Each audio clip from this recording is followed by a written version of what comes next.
निकलने के लिए। तुम अपने डैड की बात सुनते क्यों नहीं हो? डैड, आखिर मैंने आपको ढूंढ ही लिया।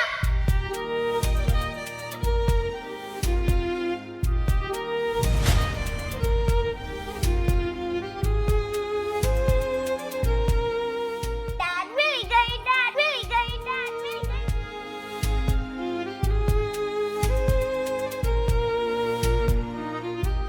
आखिर आर्यन को हो क्या है? इससे पहले तो इसने कभी ऐसा बिहेव नहीं किया था। डैड मिल गई, डैड मिल गई, ये डैड मिल गई। क्या हुआ तुम्हें? तुम ठीक तो हो ना बेटा? हाँ, आज तो मैं बहुत ही ठीक हूँ डैड। रोहित हैरान हो गया था। हमेशा चुपचाप रहने वाले आर्यन को आज हो क्या गया था?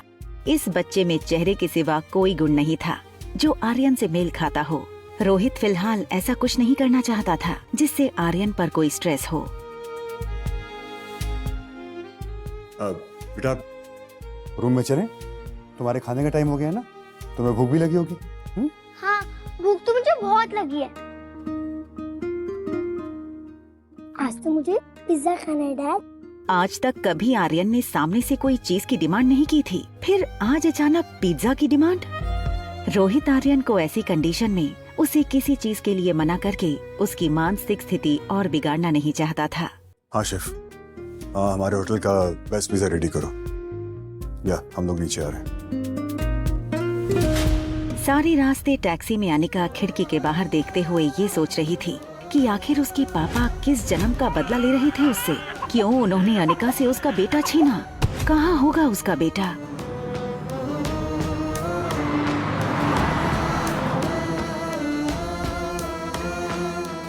चलो गेम टाइम ओवर, टैब लाओ। रेस्टोरेंट पहुंचने के बाद अनिका को ये रियलाइज हुआ कि रिया ना तो गेम खेल रही थी ना तो कुछ बोल रही थी। वो बस अनिका को देखे जा रही थी।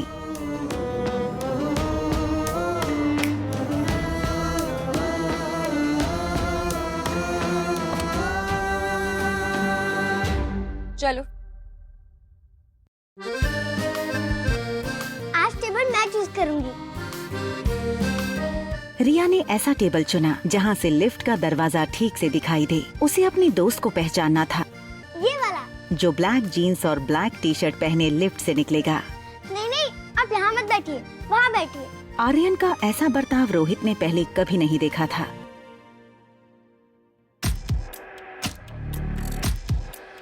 ये पिज्जा। रोहित को ऐसे टेबल मैनर्स बिल्कुल पसंद नहीं थे। उसने आर्यन को हमेशा सिखाया था कि नैपकिन गले और गोद में लगाकर फोर्क और नाइफ से खाना चाहिए, मगर आज उसे आर्यन को बड़े प्यार से संभालना था, इसलिए वो कुछ नहीं बोला। एक तरफ रोहित को लग रहा था कि आर्यन के दिमाग पर जरूर किसी बात का असर हुआ है, तो दूसरी ओर अनिका रिया के टेबल मैनर्स को देखकर इम्प्रेस हो रही थी। लेकिन अनिका इस बात से अनजान थी कि जिसे वो रिया समझ रही थी वो दरअसल रोहित का बेटा आर्यन है।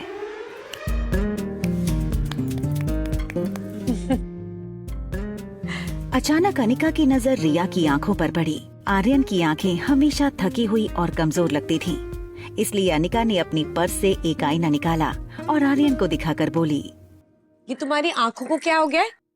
ये देखो, ये सारा दिन ना गेम खेल खेल के ही होता है। Why don't you listen to your mom? Mom, I will listen to you. हमेशा बिंदास रहने वाली रिया को इतना शांत देखकर अनिका को उसकी चिंता हुई। अनिका उसके जवाब से संतुष्ट नहीं थी। उसे पता था कोई तो बात है जो हमेशा मस्ती में रहने वाली रिया आज इतनी शांत थी। Is everything all right? अगर सब कुछ ठीक है तो फिर ये आंखें इतनी थकी थकी सी क्यों है? इतनी छोटी सी हो गई हैं। और आज इतने चुप से क्यों हो? I am fine. In fact, आज मैं बहुत खुश हूँ mom. Can I call you mom?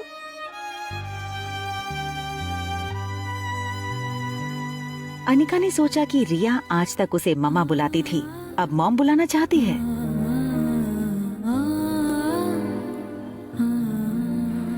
तुम मम्मा बोलो या मॉम बोलो, हूँ तो मैं तुम्हारी माँ। सचमुच? I love you, Mom.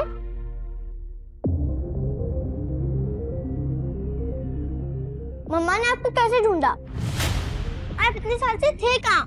ये सब सुनकर रोहित स्तब्ध था और सोच रहा था कि उसके बेटे को आखिर हो क्या गया है। वो क्यों ऐसी अजीब अजीब बातें कर रहा है। मैंने ना इंटरनेट पे एक वीडियो देखा था जिसमें एक लेडी 7 साल के बच्चे को ये यकीन दिलाती है कि पिछले जन्म में वो उसका बेटा था और वो बच्चा अपनी असली माँ को छोड़कर उस लेडी के साथ चला जाता है। उस सामने वाली ब्यूटीफुल सी दीदी, उनसे मिलने के बाद आर्यन का बिहेवियर काफी चेंज हो गया है। ना चाहते हुए भी धीरे धीरे उसे सनी की बात सच लग रही थी। कहीं उस अनिका ने आर्यन पर जादू तो नहीं किया। मारवा ग्रुप की 22 कंपनी स्टॉक एक्सचेंज में लिस्टेड थीं। मनाली में इंटरनेशनल लेवल की एक आधुनिक मल्टी स्पेशलिटी हॉस्पिटल थी। इतना बड़ा एम्पायर होने के बावजूद रोहित को अपनी पूरी लाइफ 1 सेकंड में फीकी लगने लगी थी। फिलहाल उसके लिए दौलत और शोहरत कोई मायने नहीं रखती थी। मायने रखता था तो बस आर्यन। रोहित आर्यन से अपनी जान से भी ज्यादा प्यार करता था, लेकिन आज अनिका के कारण उसे आर्यन को खोने का डर सता रहा था।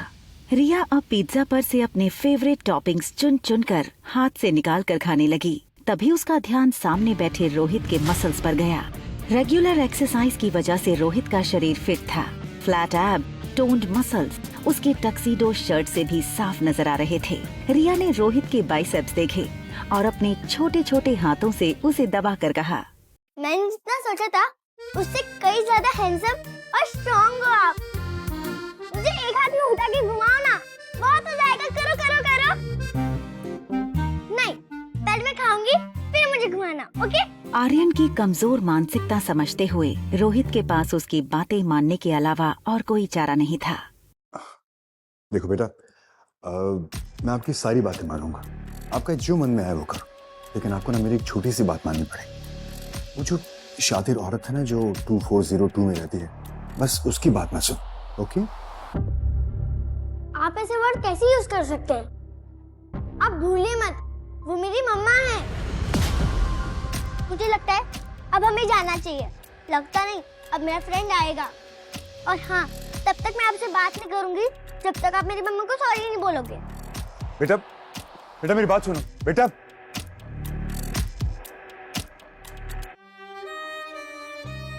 रोहित ने देखा कि आज आर्यन की बातों में, उसकी चाल में एक अलग ही कॉन्फिडेंस था।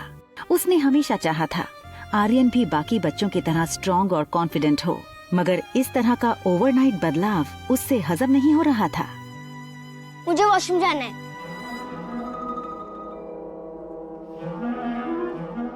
वेट, आप अंदर नहीं आ सकते। आप जानते हैं ना?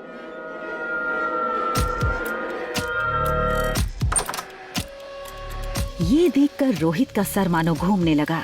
वो सोच रहा था कि भले ही आर्यन सिर्फ 6 साल का था, उसे इतनी समझ तो थी कि उसे कौन से वॉशरूम में जाना चाहिए, लेकिन वो ये नहीं जानता था कि जिसे वो आर्यन समझ रहा था वो दरअसल रिया थी। रोहित ने वहीं खड़े खड़े डॉक्टर अग्रवाल को फोन लगाया। डॉक्टर अग्रवाल मारवास की मल्टी स्पेशलिटी हॉस्पिटल के डीन थे। Hello Rohit, how are you? Doctor, I guess Aryan needs a immediate psychological attention. वो होटल में किसी गेस्ट को अपनी मॉम समझने लगा है और वो relax Rohit, no need to panic, it's normal. Usually इस उम्र में बिना माँ के बच्चे ऐसा करते हैं। इनफैक्ट कई बच्चे तो अपनी मरी हुई माँ से बातें भी करते हैं। It's just a passing phase. फिर भी अगर सिम्टम्स लॉन्ग लास्टिंग रहे तो let me know and I will appoint the best child psychologist for you, okay? Okay doctor, thank you. ठीक उसी वक्त अनिका आर्यन को लेकर मेन एंट्रेंस से आई। आर्यन ने पीछे से पापा को पहचाना। उसे पता था कि अगर पापा ने आर्यन को उसे किसी अजनबी के साथ बाहर से आते देख लिया तो उसकी खैर नहीं। इससे पहले कि रोहित उनकी तरफ मुड़ता, आर्यन अनिका के पीछे से स्टेयरकेस के रास्ते ऊपर चला गया।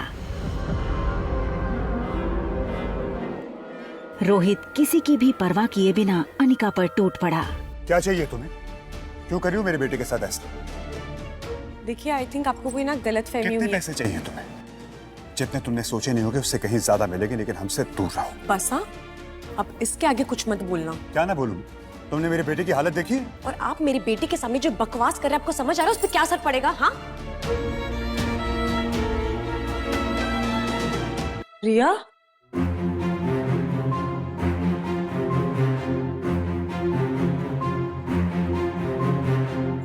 आपने अभी मेरी बेटी को देखा जो अभी मेरे साथ आई थी, वो ब्लैक कलर का? आपने देखा अभी एक छोटी सी लड़की आई थी, ये मेरे साथ साथ में छोटी सी, वो कहाँ चली गई? आपने? रोहित समझ नहीं पा रहा था कि ये सब अनिका का दिखावा था या सचमुच उसकी बच्ची खोई थी। बेहद घबराई अनिका बार बार फोन लगाने लगी। वहाँ आर्यन टॉप फ्लोर पर अपने कमरे का दरवाजा नॉक करने लगा। कुछ देर बाद जब सनी ने दरवाजा खोला तो आर्यन को बाहर देखकर वो यकीन नहीं कर पाया।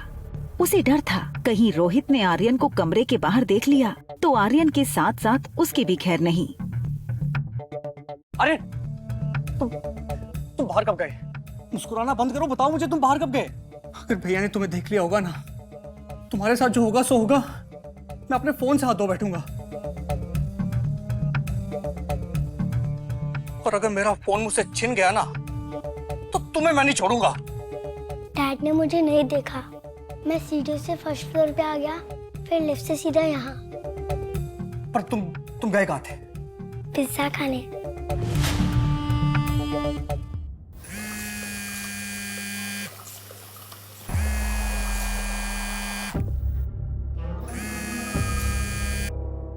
हाँ हेलो मम्मा। मम्मा मैं वॉशरूम में हूँ। रिया की इतनी बात सुनकर अनिका की जान में जान आई। रिया,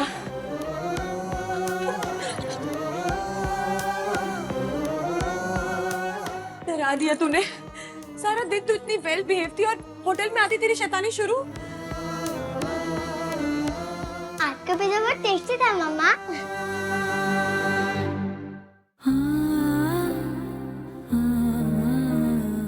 ठीक है, फिर ले जाऊंगी, पर ऐसा मत करना।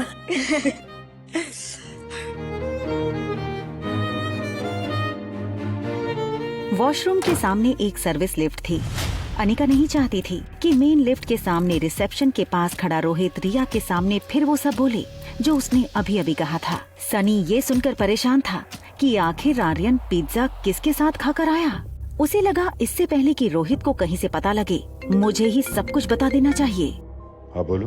हेलो भैया, ये आर्यन कहीं से पिज्जा खाकर आया है। हाँ मैं उसे अपने साथ ले गया। एक मिनट, आर्यन ऊपर तुम्हारे साथ है? हाँ।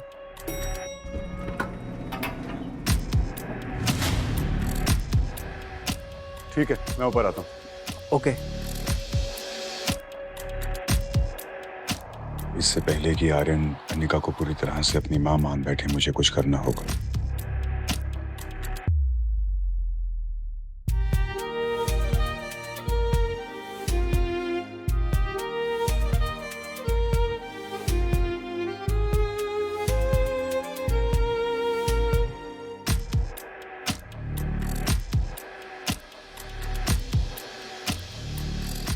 रात के 11 बज चुके थे।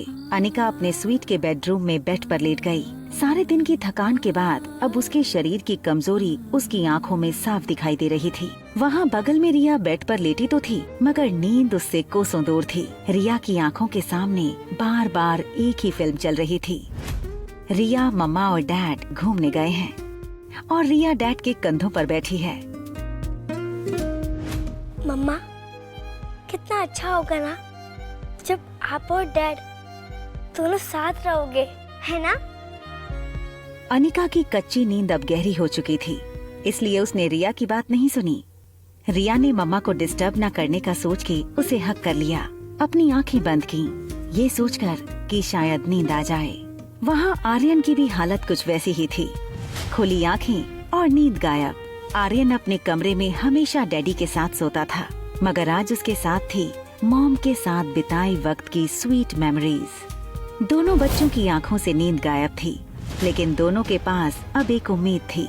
ये उम्मीद कि बहुत जल्द हम मम्मा एंड डैडी के बीच सोएंगे।